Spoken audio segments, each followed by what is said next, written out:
జై శ్రీరామ్. అయోధ్య ప్రాచీనమైన పవిత్ర నగరంగా పిలువబడుతుంది. ఇప్పుడు మీరు చూస్తున్నది అయోధ్య మహానగరంలోని భక్త జన సందోహం. మహాకుంభమేళ అనంతరం కాశీ పుణ్యక్షేత్రాన్ని దర్శించుకున్న తర్వాత అయోధ్య నగరానికి భక్తులు పోటెత్తారు. శ్రీ బాలరాముడి దర్శనం కోసం భక్త జన సందోహం ఆధ్యాత్మిక చింతనతో పరవళ్ళు తొక్కుతున్నారు. ఇందులో భాగంగానే మీరు చూస్తున్న ప్రధాన రహదారులన్నీ కూడా కిటకిటలాడిపోతున్నాయి.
పెట్టుకున్నా लगा के फोटो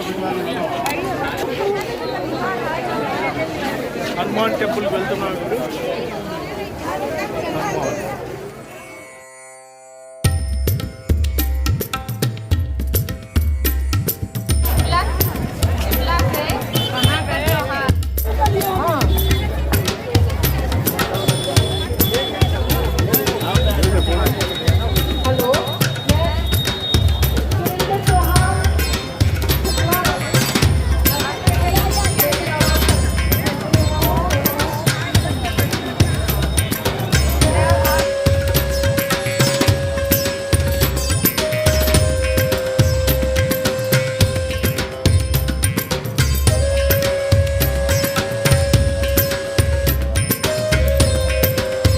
ఏడు ముఖ్యమైన పవిత్ర నగరాల్లో ఒకటిగా గుర్తించబడింది అయోధ్య నగరం. హిందూ ఇతిహాసమైన రామాయణంలో ఇది ఇక్ష్వాకు వంశానికి చెందిన రాజధానిగా, ముఖ్యంగా శ్రీరాముడి జన్మస్థలంగా ప్రస్తావించబడింది.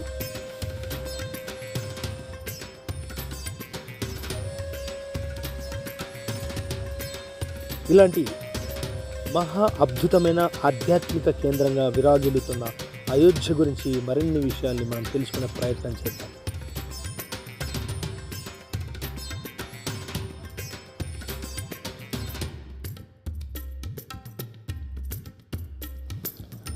నూట 144 సంవత్సరాలకు వచ్చే మహాకుంభమేళాలో ప్రయాగరాజ్ త్రివేణి సంగమంలో స్నానాలు ఆచరించిన తర్వాత మేమంతా కాశీ నగరం నుంచి అయోధ్య నగరానికి చేరుకున్న అనంతరం బాలరాముడి దర్శనం తర్వాత పులకించిపోయాం.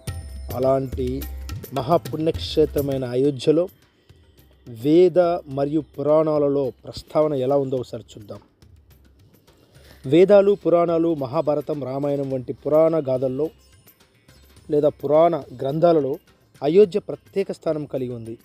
వాల్మీకి రామాయణం ప్రకారం ఇది సత్యయుగంలో గుర్తించబడిందిగా చెప్తారు.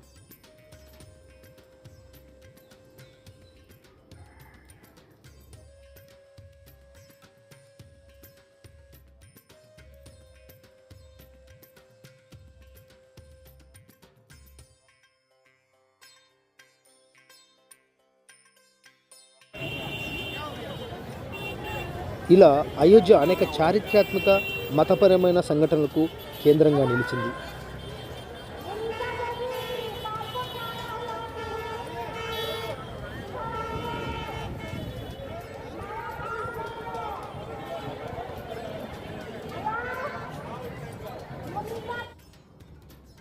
శ్రీరామ జన్మభూమి ఆలయంగా ప్రసిద్ధిగాంచిన ఈ ఆలయంలో భగవాన్ శ్రీరాముడు జన్మించిన స్థలంగా విశ్వసించబడుతోంది. అలాగే 2024లో కొత్తగా నిర్మించబడినటువంటి రామ మందిరం అత్యంత భారతీయ సంస్కృతికి ప్రతీకగా నిర్మించారు. ఇది భక్తులకు అత్యంత పవిత్రమైన క్షేత్రంగా మారింది.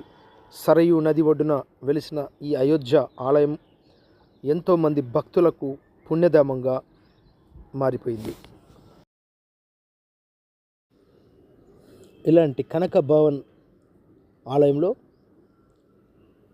సీతారామ లక్ష్మణుల విగ్రహాలన్నీ బంగారమయంతో ఉన్నాయి. సువర్ణ విగ్రహాలుగా ఇక్కడ మనకు దర్శనమిస్తాయి. ఈ ఆలయాన్ని మొదట కైకేయి రాముడికి బహుమతిగా ఇచ్చిందని కూడా పురాణాలు వెల్లడిస్తున్నాయి.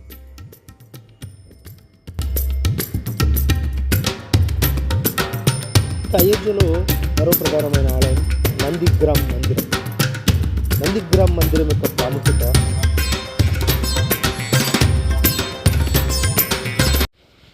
ఇంతటి చారిత్రాత్మక ఆలయానికి ప్రభుత్వం ఓ ట్రస్ట్ ఏర్పాటు చేశారు. ఈ ట్రస్ట్లో 15 మంది సభ్యులు ఉంటారు. అందులో 9 మంది శాశ్వత సభ్యులు, 6 మంది నామినేటెడ్ చేయబడిన సభ్యులు ఉండడం జరుగుతుంది. ప్రతి సభ్యుడు తప్పనిసరిగా హిందువై ఉండాలన్న ఒక నిబంధన కూడా ఇక్కడ. దక్షిణాన హనుమంతుడి గుడి ఉన్నాయి. మందిర్ సమీపంలో పురాతన కాలం నాటి చారిత్రాత్మక బాయి సీతాకూమ్ అనే పేరుతో ఉంది. శ్రీరామ జన్మభూమి మందిరం కాంప్లెక్స్లో వాల్మీకి మహర్షి, వశిష్ఠ మహర్షి, విశ్వామిత్ర మహర్షి, అగస్త్య మహర్షి, విషాద్రాజ్, శబరిమాత, దేవి అహల్య మందిరాలు కూడా ఇక్కడ మనకు దర్శనమిస్తాయి.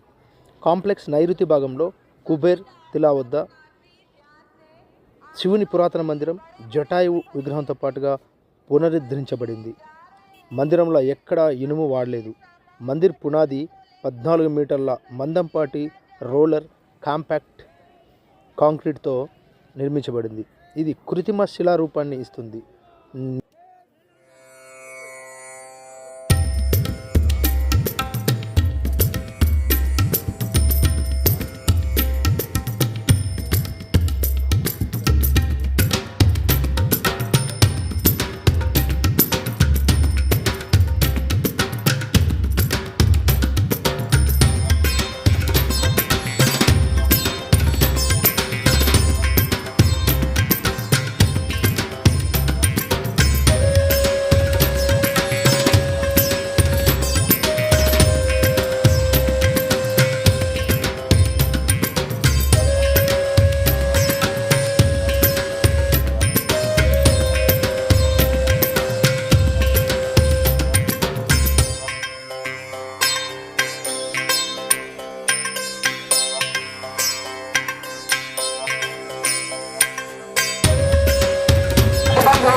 होगा क्योंकि ये प्रातः 7 बजे से लेकर रात्रि के 9 बजे तक ये दर्शन आयोजित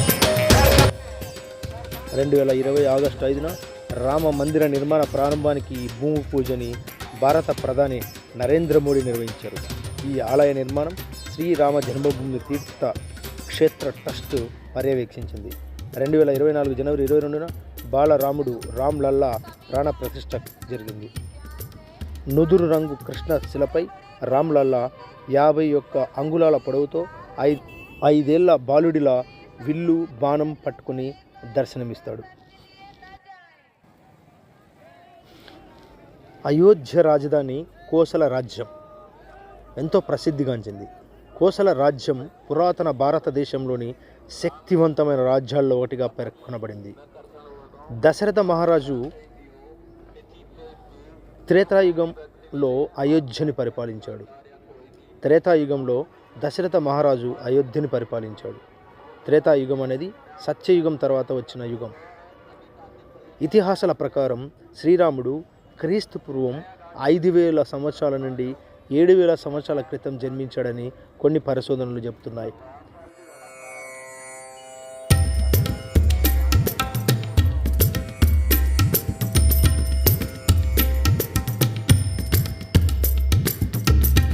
దశరథ మహారాజు ప్రాశస్త్యం.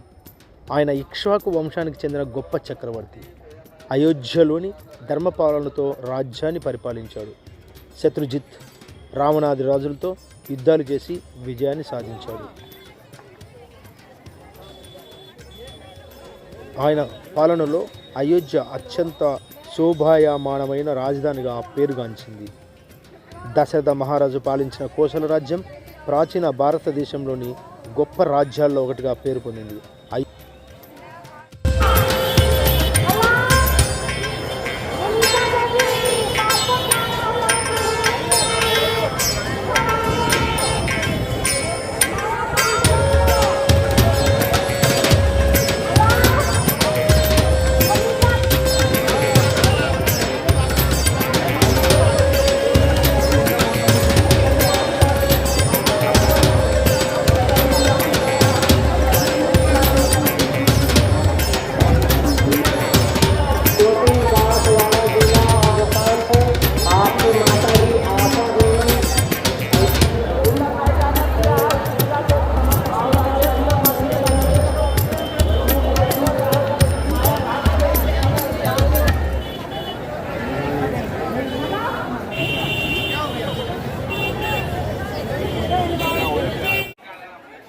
ప్రయాగ్రాజ్లోని మహాకుంభమేళకు వెళ్ళి పవిత్ర పుణ్యస్నానాలు చేసినటువంటి ప్రతి ఒక్కరూ కూడా కాశీ నుంచి నేరుగా అయోధ్యకు వచ్చి బాలరాముడి దర్శనం చేసుకుని పుర వీధుల్లో జై శ్రీరామ్ అంటూ ఆధ్యాత్మిక చింతనతో ఓలలాడుతున్నారు.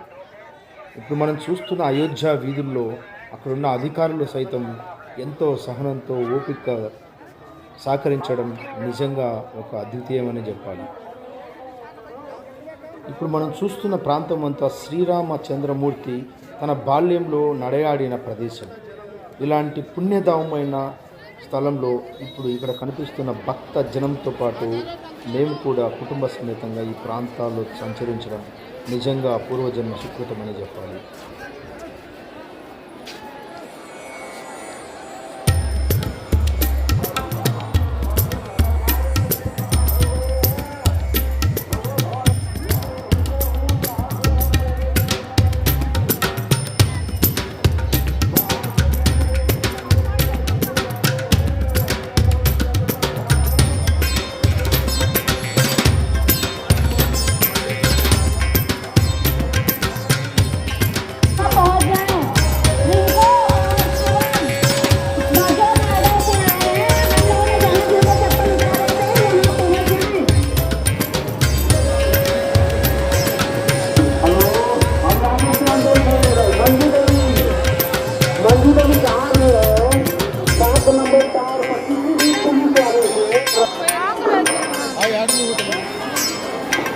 यशोदा बेटी जो आए हैं हमारे साथ, तो जहाँ कहीं बेटी हो 7 नंबर गेट के पास आ जाए। यशोदा बेटी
అయోధ్య ఈ కోసల రాజధానిగా వెలుగొందింది.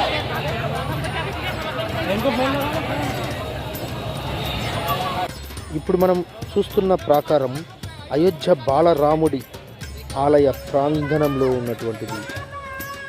ఎంతోమంది భక్త జన సందోహం ఆలయ దర్శనార్థం వచ్చి తిరిగి దర్శనం అనంతరం తిరుగు ప్రయాణంలో గుమిగిడినటువంటి ప్రదేశాన్ని దృశ్యాలని మనం చూస్తున్నాం.